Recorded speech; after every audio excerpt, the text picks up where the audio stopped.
Planet of the Fakes, and Pigstar HH News. Every day, about 10 people die from unintentional drowning. Of these, 2 are children aged 14 or younger. Drowning ranks 5th among the leading causes of unintentional injury death in the United States.1. The problem. How big is the problem? From 2005-2014, there were an average of 3,536 fatal unintentional drownings, non-boating related, annually in the United States, about 10 deaths per day. 1 An additional 332 people died each year from drowning in boating-related incidents. 2 About 1 in 5 people who die from drowning are children 14 and younger. 1 For every child who dies from drowning, another 5 receive emergency department care for non-fatal submersion injuries. 1 More than 50% of drowning victims treated in emergency departments (EDs) require hospitalization or transfer for further care, compared with a hospitalization rate of about 6% for all unintentional injuries. 2 These non-fatal drowning injuries can cause severe brain damage that may result in long-term disabilities such as memory problems, learning disabilities, and permanent loss of basic functioning, e.g., permanent vegetative state. 3 Risk factors. Who is most at risk? Males. Nearly 80% of people who die from drowning are male. 2 Children ages 1 to 4 have the highest drowning rates. In 2014, among children 1 to 4 years old who died from an unintentional injury, 1/3 died from drowning. 2 Among children ages 1 to 4, most drownings occur in home swimming pools. 2 Drowning is responsible for more deaths among children 1 to 4 than any other cause except congenital anomalies, birth defects. 1 Among those 1 to 14, fatal drowning remains the second leading cause of unintentional injury-related death behind motor vehicle crashes. 1 Minorities. Between 1999-2010, the fatal unintentional drowning rate for African Americans was significantly higher than that of whites across all ages. 5 The disparity is widest among children 5 to 18 years old. The disparity is most pronounced in swimming pools. African American children 5 to 19 drown in swimming pools at rates 5.5 times higher than those of whites. This disparity is greatest among those 11 to 12 years, where African Americans drown in swimming pools at rates 10 times those of whites. 5 Factors such as access to swimming pools, the desire or lack of desire to learn how to swim, and choosing water-related recreational activities may contribute to the racial differences in drowning rates. Available rates are based on population, not on participation. If rates could be determined by actual participation in water-related activities, the disparity in minorities' drowning rates compared to whites would be much greater. 6 What factors influence drowning risk? The main factors that affect drowning risk are lack of swimming ability, lack of barriers to prevent unsupervised water access, lack of close supervision while swimming, location, failure to wear life jackets, alcohol use, and seizure disorders. Lack of swimming ability. Many adults and children report that they can't swim. 8 Research has shown that participation in formal swimming lessons can reduce the risk of drowning among children aged 1 to 4 years. 10 Lack of barriers. Barriers, such as pool fencing, prevent young children from gaining access to the pool area without caregivers' awareness. 11 A 4-sided isolation fence, separating the pool area from the house and yard, reduces a child's risk of drowning 83% compared to 3-sided property line fencing. 12 Lack of close supervision. Drowning can happen quickly and quietly anywhere there is water, such as bathtubs, swimming pools, buckets, and even in the presence of lifeguards. 14 Location. People of different ages drown in different locations. For example, most children ages 1 to 4 drown in home swimming pools. 2 The percentage of drownings in natural water settings, including lakes, rivers and oceans, increases with age. 2 More than half of fatal and non-fatal drownings among those 15 years and older, 57% and 57% respectively, occurred in natural water settings. 2 Failure to wear life jackets. In 2010, the U.S. Coast Guard received reports for 4,604 boating incidents, 3,153 boaters were reported injured, and 672 died.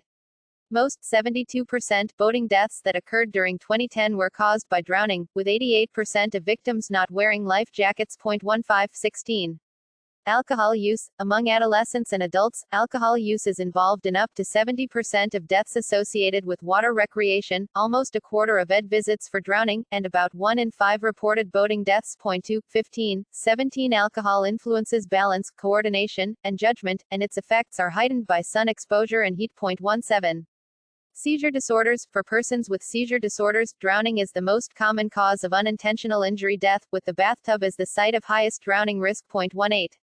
Prevention. What has research found? Swimming skills help. Taking part in informal swimming lessons reduces the risk of drowning among children aged 1 to 4 years. 9-10. However, many people don't have basic swimming skills.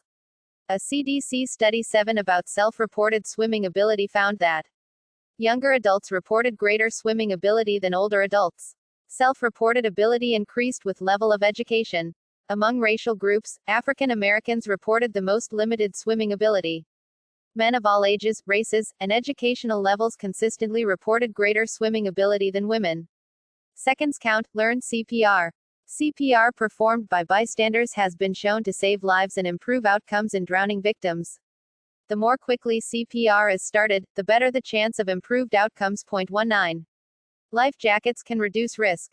Potentially, half of all boating deaths might be prevented with the use of life jackets. 0.16. Tips to help you stay safe in the water. Supervise when in or around water. Designate a responsible adult to watch young children while in the bath and all children swimming or playing in or around water. Supervisors of preschool children should provide touch supervision, be close enough to reach the child at all times. Because drowning occurs quickly and quietly, adults should not be involved in any other distracting activity, such as reading, playing cards, talking on the phone, or mowing the lawn, while supervising children, even if lifeguards are present. Use the buddy system. Always swim with a buddy. Select swimming sites that have lifeguards when possible.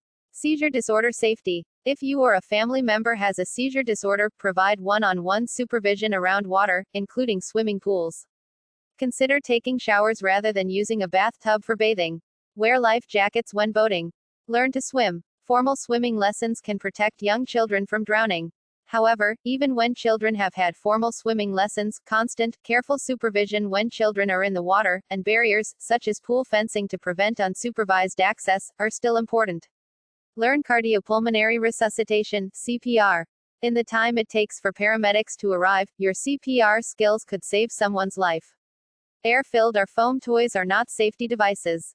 Don't use air-filled or foam toys, such as water wings, noodles, or inner tubes, instead of life jackets.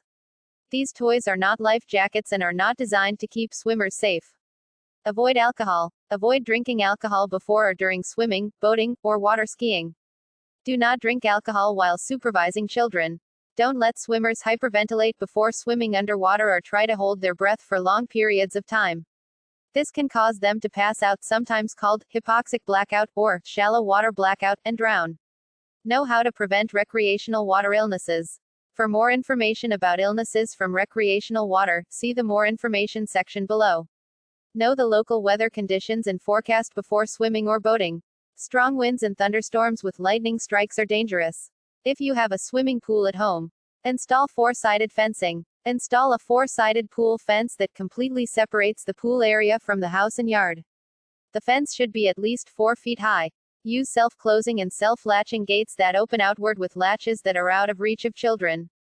Also, consider additional barriers such as automatic door locks and alarms to prevent access or alert you if someone enters the pool area. Clear the pool and deck of toys. Remove floats, balls and other toys from the pool and surrounding area immediately after use so children are not tempted to enter the pool area unsupervised. If you are in and around natural water settings, use U.S. Coast Guard approved life jackets. This is important regardless of the distance to be traveled, the size of the boat, or the swimming ability of boaters. Life jackets can reduce risk for weaker swimmers too. Know the meaning of and obey warnings represented by colored beach flags. These may vary from one beach to another. Watch for dangerous waves and signs of rip currents. Some examples are water that is discolored and choppy, foamy, or filled with debris and moving in a channel away from shore. If you are caught in a rip current, swim parallel to shore. Once free of the current, swim diagonally toward shore. Repost. Full link in the description. Like, follow, share, subscribe, and comment.